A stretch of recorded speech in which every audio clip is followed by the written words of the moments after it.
एक सनातन धर्म ही ऐसा धर्म है जिस धर्म में बच्चा जैसा पैदा होता है वो सनातन ही होता है, फिर काट पीट के अन्य धर्मों में बना दिया जाता है। हमारे यहाँ कोई कटिंग नहीं होती। क्यों? हमारे यहाँ तो जस का तस है, जैसा भगवान ने दिया है वैसे ही है। यहाँ कोई छेड़छाड़ नहीं होती। बोलो हाँ या ना? बाकी जगह बनाया जाता है, बाकी जगह लोग बनाते हैं। हमारे यहाँ तो भगवान बना के भेजता है हिंदू। हमारे यहाँ तो भगवान ही सनातन धर्म को वही बना के भेजते हैं। क्यों जी? हिंदू को किसने बनाया?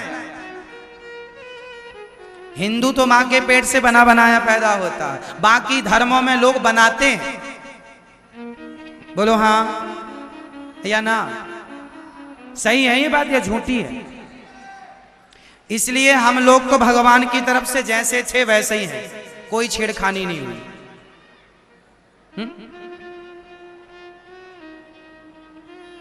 तो ईश्वर की ओर से एक ही धर्म निर्धारित है और वह है सनातन।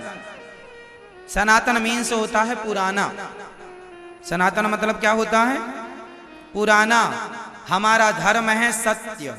सत्य इसलिए कहते हैं सत्य सनातन धर्म की, इसलिए नाम जुड़ा है सत्य।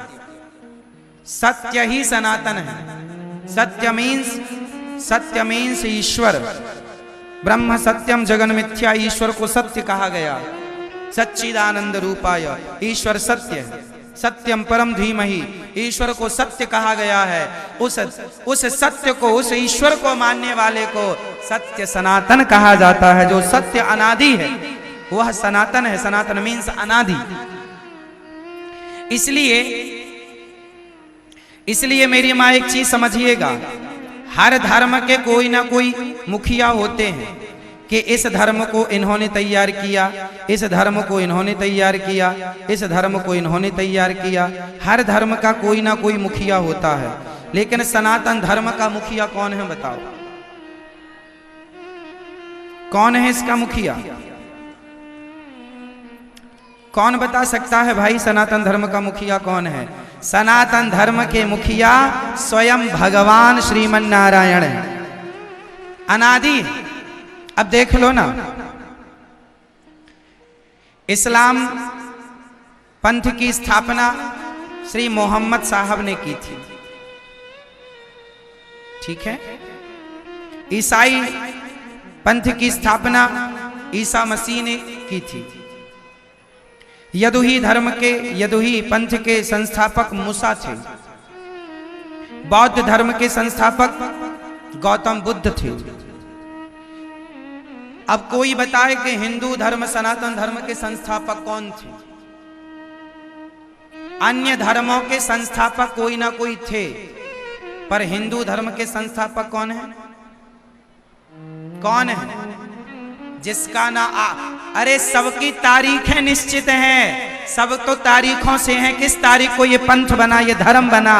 हमारा तो ना आदि है ना अंत है। जब से पृथ्वी है तब से सनातन है।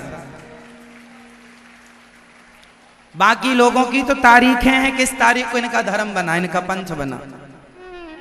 हमारा तो जब से पृथ्वी है तब से सनातन है। लिखित में है और ये चीजें लिखित में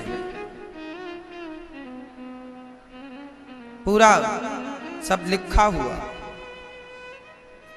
कुल मिलाकर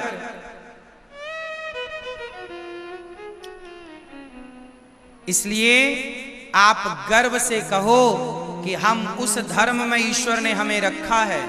उस धर्म को मानने वाले लोग हम हैं, जो इस धरती का सबसे प्राचीन धर्म है। हम उस रास्ते पर चल रहे हैं जो सबसे प्राचीन रास्ता है और जो सबसे सटीक और सत्य रास्ता है ईश्वर तक पहुंचने और पहुंचाने का। इसलिए ये सनातन है। धरा ये जिस पर घूम रही, हम उसी केंद्र के बिंदु हैं। गर्व से कहो हम हिंदू हैं, हम हिंदू हैं, हम हिंदू हैं। आज विदेशी आते हैं। आज वृंदावन में आप देख लो कितने विदेशी हैं जो हिंदू धर्म अपना चुके हैं। वो जान रहे हैं कि सनातन चीज क्या है। आश्चर्य मानेंगे आप लोग, विदेशों में भगवान की पूजा हो रही है। विदेशों में अन्य भारत को छोड़कर चाहे अमेरिका लीजिए, कनाडा लीजिए, लंदन लीजिए, जापान लीजिए, इत्यादि देश लीजिए, इंडोनेशिया लीजिए, वहां पर इन देशों में जाकर देखिए हमारे भारत देश से बड़े बड़े मंदिर, वहां पर भगवान के मंदिर बने हुए। अमेरिका की यूनिवर्सिटियों में गीता पढ़ाई जाती है, आपको आश्चर्य लगेगा सुनकर, गीता पढ़ाई जाती है विदेशों में, और हमारे देश में पोयम पढ़ा रही है मम्मी अभी बच्चे को।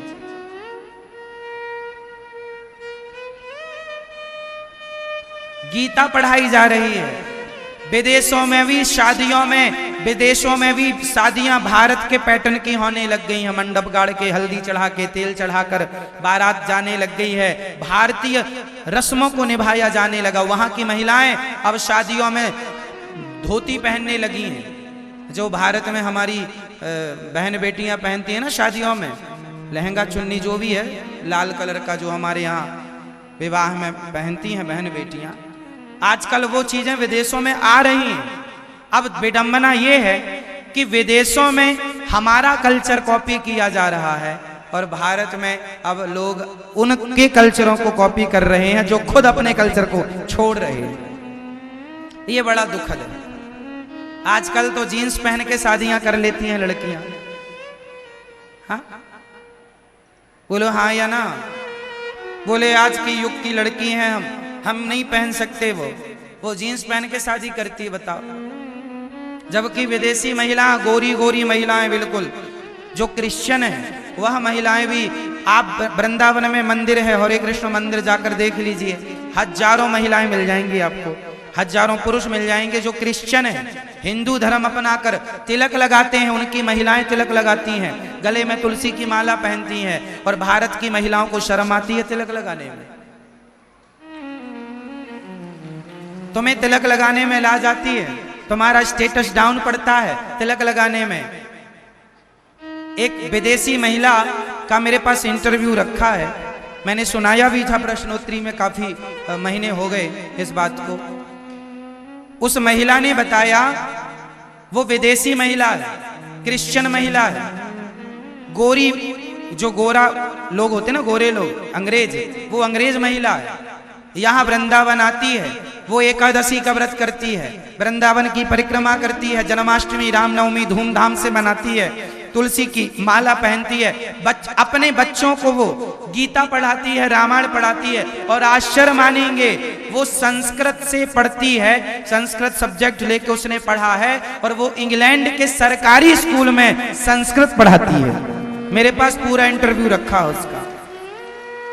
इंग्लैंड से है वो महिला, वो अपने देश के सरकारी स्कूल में संस्कृत पढ़ाती है। अब सोचिए, विदेशों में संस्कृत पढ़ा रहे हैं, बच्चों को रामचरितमानस की चौपाइयां पढ़ा रहे हैं, सनातन का ज्ञान दिला रहे हैं, और भारत की महिलाएं केवल निंदा चुगली करने में 2-2 घंटे लगा रही हैं।